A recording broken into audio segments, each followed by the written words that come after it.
Dios les bendiga. Les saluda el profesor Jim y hoy me dirijo a primero básico.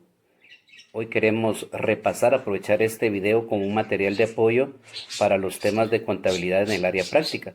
Y hoy vamos a trabajar y a platicar un poco sobre cómo llenar un inventario. Lo primero que debemos hacer es empezar con el encabezado. Recordar que los inventarios llevan un orden, que empezamos por el número 1, el número 2, dependiendo de la cantidad que la empresa pueda estar llevando. Normalmente en los ejercicios siempre empezamos con el 1, tomando en cuenta que la empresa va a iniciar sus operaciones. Luego de colocar el número de inventario que estamos haciendo, debemos colocar el nombre de la empresa a la que le estamos realizando el inventario. También debe llevar el nombre del propietario, la dirección en donde estamos realizando este inventario físicamente y la fecha en la que se practicó. Y si usted no quiere colocar el signo de la moneda, en este caso el quetzal, en cada número que usted coloque dentro del inventario, siempre hemos recomendado que coloque dentro de paréntesis la frase cifra en quetzales, que eso le va a permitir saber que todas las cantidades que usted coloque en nuestro inventario está hecho en la moneda nacional de Guatemala. ¿Cómo empezamos llenando un inventario después de haber colocado el encabezado? No dejamos espacio inmediatamente en la primera línea. Vamos a clasificar lo que son las cuentas patrimoniales y empezamos con el activo, todas las cuentas del activo corriente, luego todas las cuentas del activo no corriente que la empresa pueda registrar y luego nos pasamos ya a las cuentas del pasivo, pasivo corriente y pasivo no corriente que también la empresa pueda registrar en su momento. Luego de eso ya nos vamos a lo que es obtener el patrimonio o el capital de la empresa. La cuarta parte del inventario sería elaborar el resumen del mismo inventario y la quinta parte es la certificación y firma del inventario. Entonces iniciemos.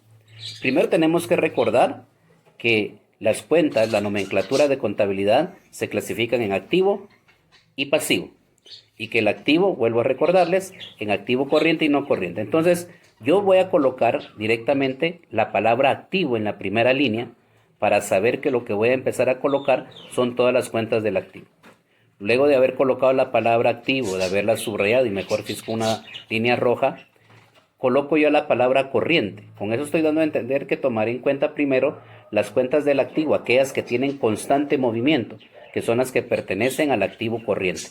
Normalmente en todo inventario, en todo ejercicio contable, la primera cuenta que va colocada en el activo corriente siempre es caja, que es la que constantemente tiene mayor movimiento, luego probablemente la de bancos, y así nos vamos a ir. También existe caja chica y otras cuentas, pero estas van a depender de las que esté manejando la empresa en el momento en que realicemos el inventario. Cuando una cuenta tiene 2 o 3 opciones, nosotros vamos a utilizar la primera columna de la hoja para colocar los subtotales. Por ejemplo, en el caso de caja, muchas veces lo vamos a clasificar. En una empresa más sencilla se va a clasificar por billetes y monedas, pero en una empresa como en un banco o en un supermercado muchas veces a veces clasifican hasta el tipo de billete, de a quetzal, de a 5, de a 10, de a 20, de a 50 y así sucesivamente. Y en otras pues solo se conforman con saber qué cantidad tienen en billetes y qué cantidad tienen en monedas. Entonces yo, si tengo cierta cantidad en billetes, el subtotal lo coloco en la primera columna y el subtotal de monedas en la otra. Cuando quiero cerrar o sumar una cuenta en contabilidad dentro de un inventario, para eso utilizo la segunda columna. No como estamos acostumbrados a hacerlo en matemática, que sumamos unidad bajo unidad, decena bajo decena, y luego ahí colocamos el resultado. En este caso la suma pues es el mismo proceso, unidad bajo unidad, decena bajo decena, pero el total se coloca a la par de la última cantidad de los subtotales en la segunda columna y luego de haber realizado la suma se cierra con doble línea roja, que es precisa. Y de esa manera, al colocar la suma, para poder cerrar una cuenta en contabilidad es recomendable que si lo estamos haciendo a mano, lo cerremos con una doble línea roja entre las dos columnas para saber que ahí ya nadie puede alterar la información. Y de esa manera seguimos con las demás cuentas del activo corriente.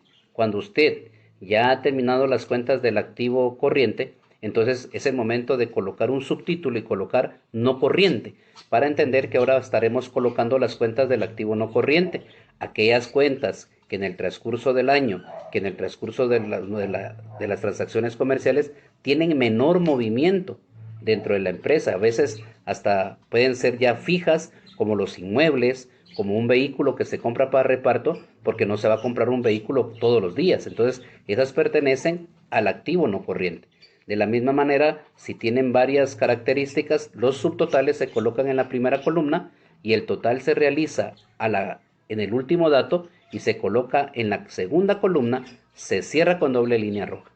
Después de que usted ya ha hecho las cuentas del activo, debe tener claro, ya haber tenido bien claro cuáles son las cuentas que siguen, que son las del pasivo, y de la misma manera colocamos el título de pasivo, luego el de corriente, que en este caso se refiere a aquellas deudas, aquellas obligaciones que debemos cubrir en menos de un año, o sea que tienen de un día a los 12 meses que se van a poder cubrir. Y empezamos ahí con los proveedores, con los acreedores, con aquellos documentos a corto plazo que se tengan que pagar antes de los 12 meses. Luego de finalizado esto y siguiendo el mismo proceso de la primera y de la segunda columna, pasamos al pasivo no corriente. Y ahí van a ir aquellas deudas o obligaciones en las cuales tenemos que cumplir con ellas a más de un año. Cuando usted compra algo a 18 meses, a 24 pagos, entonces esas van colocadas dentro del pasivo no corriente. Finalizado esto, nos corresponde ahora obtener el capital. Pero ¿qué es el capital? El capital es la diferencia entre la suma del activo y la suma del pasivo. O sea, es una simple resta. Activo menos pasivo igual capital. Obtenido el capital, lo que procedemos a hacer ahora es empezar a elaborar nuestro resumen. Nuestro resumen no es otra cosa que solamente colocar el nombre de la cuenta y en la primera columna, si son cuentas del activo, colocar el valor total de cada cuenta.